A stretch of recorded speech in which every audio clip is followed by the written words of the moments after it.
What's going on, everybody? Jim here, have an unboxing for you today, taking a look at a pair of headphones I just recently picked up. These are the Valorise UG08S. Now, why did I get these and why am I doing this video? Well, a couple different reasons. This will be a traditional review and unboxing, by the way, so we're gonna open it up together and look at it. Then I'll do a jump cut and I will talk about playing with it for a few days. I'm gonna primarily use this on my PlayStation 5.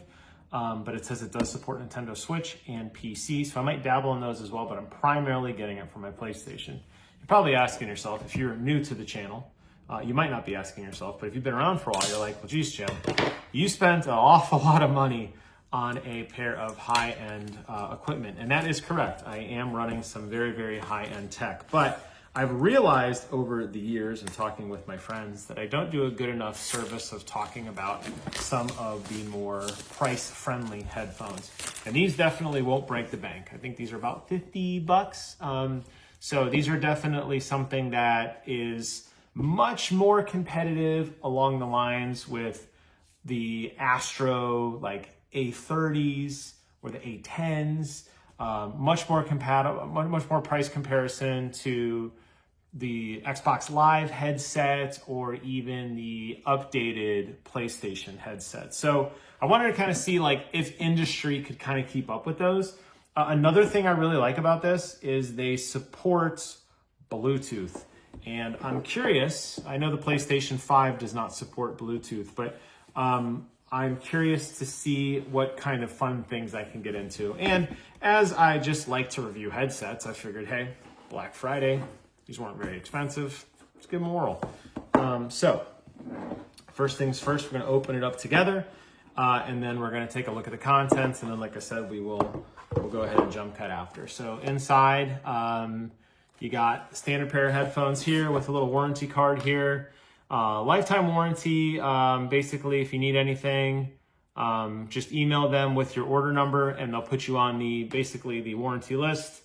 And if you need anything, enjoy comprehensive support for permanent replacements for damaged, faulty, or lost products. So hopefully never have to find out what that's all about, but they do offer that, which is really nice. It's inside the box there. Let's go ahead and take the headphones out here.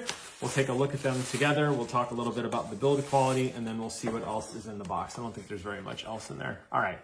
Closed-backed headphones. You guys know that I'm not the biggest fan of closed-back headphones, but it's very hard to find wireless headphones that are open-back. They really just don't exist. Primarily because most of the guts is built into the ear cups, right? So most of the stuff that you need, the weight is in here because the processing has to happen in here. The battery has to be stored inside here. So there's not really anywhere for the airflow to go. I will say, as you saw the box, I mean, it is super, super thin. So I knew that the cups would definitely fold, and they do. They're held together by a plastic headband, which does have a thin piece of metal kind of holding the headband here. It's not so bad. I got the red ones. They make different colors, but there you can see the outline there. The kind of like iodized color there. The cups feel all right. They're just standard cloth. Now, one of the things that I like, some of the other headphones, namely the original Sony headphones that I bought for the PlayStation 5, they have this plastic, and boy, does it not breathe. They get so hot on your ears. Like, my ears were literally sweating.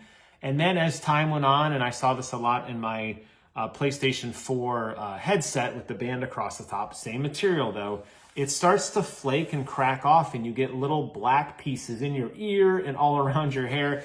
And it just didn't feel right. It didn't look good, and they do fall apart. So I'm glad they went with the cloth solution there. And then it also has a retractable boom microphone here that does have a little bit of play, so you can kind of adjust it if you want to kind of find that sweet spot there.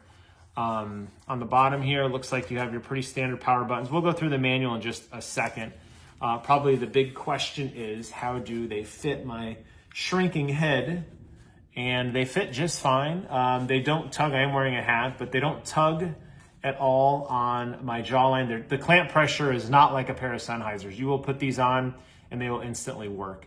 You will have no issue whatsoever with these. And they do even spread out further if you have a very large head, like I used to. I lost a lot of weight, but if you're still a big boy or big girl, fear not. you're gonna be okay with that. And the boom microphone here, it doesn't seem like it sticks too far out. I can't see it in my periphery, but you know, if you wanted to kind of lower it or put it up higher, I guess you could do that as well. So they feel comfortable. I'm just gonna leave them on as we kind of look through the rest of this. Inside the box also is the wireless USB dongle here. And it does have a, let's see what's inside here. Is this anything I can open up? It looks like there's pieces. Oh, wow, okay, yes. I am disassembling things. So inside the wireless USB, you can actually pull this piece out and it looks like you have a USB-C or a USB Type-C, depending on what connection you have. Kind of a 2-in-1 there, which is nice. And then this just snaps back together to give you a single dongle piece if you need it. So obviously the antenna would be here in the USB-C. Now, one thing I'll point out on wireless headphones, and I've talked about this in some of my other headphone video reviews, make sure, if possible, you have the least amount of obstruction between your headphones and the receiver, okay? Or the transmitter, I guess, in this case.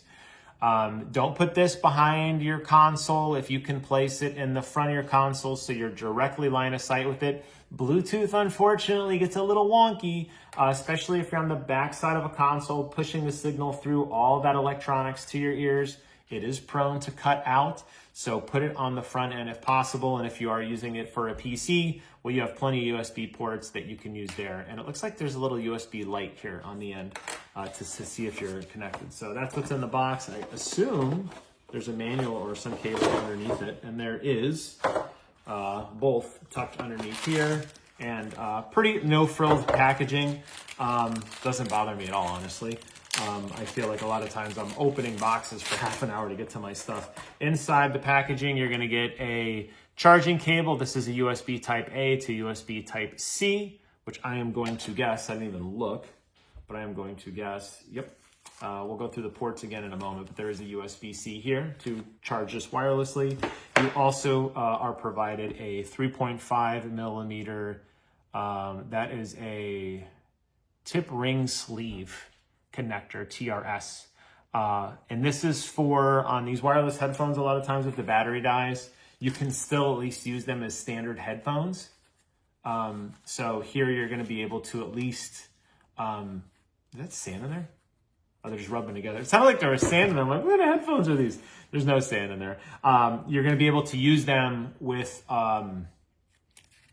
you're gonna be able to listen without any power. You won't be able to usually transmit, but you'll be able to still use them. So if they're charging, you could plug them in and charge, and then you could run this cable down to your other device, like your controller, the bottom of your controller or something. And we'll go ahead and take a look at the user manual. Of course, it's in 7,000 languages, so we gotta go to the English language because I don't speak anything other than English poorly. Let's go ahead and take a look here and run through some of the settings and see what we're missing and make sure I give you guys a pretty comprehensive overview of what to expect. So there is a RGB, looks like some kind of light on here. Maybe not RGB, it's an LED for sure though. Let's go ahead and start here. Blue light stays on when entering pairing mode. You got a pairing status, and then there's a low power mode, the battery will light. So there is a light on here, which is nice because that way at least you can tell when it's low before you turn on. While it's in charging mode, the red light will stay off and then the blue light will come back on. So let's go ahead and take a look at the ports together. And then I think I'm probably about ready to pair this and give it a go. And then, like I said, I'll do some jump cuts as I kind of work my way through the various consoles that I have. So over here on the left ear cup, we have a mute button first, which, okay, that's nice. I don't know how well the camera picks it up. Can you see it's actually protruding out? I like that. I don't like the flip switch. I like to be able to just mute it quickly. That's great, especially if you're streaming or talking to a friend and you want to go into wife mode and you don't want to hear what you have a conversation you need people to hear about. Mute button's really nice to have, and it's got a little texture feel to it. That's the farthest button back. So I think muscle memory would just be easy to hit that with your left hand quickly. Next to that, you have a volume knob, and it is a traditional knob that goes up and down. There's actually a wheel that slides all the way up and all the way down. Next to that, you have your power on, off, answer, end call, pause, play, switch between USB and wireless mode button. There's kind of an all-in-one button here. It's that'll allow you to switch between the various modes that you have. As I said, these do actually function as Bluetooth headphones. That's something I wanted to play with. I haven't really delved too much into that, so I'm excited to check those out as well. But it does work on phone calls and stuff, so there are some cool possibilities there. We already talked about the USB charging port. It does have a built-in 7.1 surround sound. They call it a surround sound effect identification. So there's a little light here to determine if you're on 7.1 surround sound or not. Now, obviously, you only have 2 ears, right? So where's the other 5 coming from? Well, as with a lot of headphones, there's directional sound, so it'll actually come from the back part of the cup or the forward part of the cup. The 0.1 indicates subwoofer, so these might be a little bassy. I guess we'll find out. But they do emulate 7.1 surround sound, which if a game does support it and can actually output to 7 different independent channels, like Call of Duty is a great example, that would actually be a really cool benefit. So I'll run it through some Warzone. I'll let you guys know. We talked about the microphone, the indicator light, and then on the other side, on the right cup, there is the multi-function M key, which just the only thing on this cup is a single button. Where's my, you probably can't even see it right there. Single button. You press that single button and that is the M key, and that will change the RGB decorative lighting to breathing or off, and also will change the 7.1 surround sound. Now sometimes we're lucky and they send these with enough juice to get going. Sometimes they don't, which is unfortunate. We'll see if this has any juice. It looks like it doesn't. I'm gonna pressing and holding all the buttons to see if I can get, oh, I did get a pairing there. Okay, let's see if I can get some RGB action to show you guys. Okay, so we're stuck in pairing mode right now. It's not really wanting to play with me. It wants me to connect my devices. So I'll go ahead and work on that. But they do have a little bit of an LED effect to them. So if you're a streamer and you want some cool effects, you know, that's worth checking out. Anything else worth mentioning before I do a jump cut to some of the performance? Talks about how to pair it, talks about how to do wireless, connecting to other devices, etc.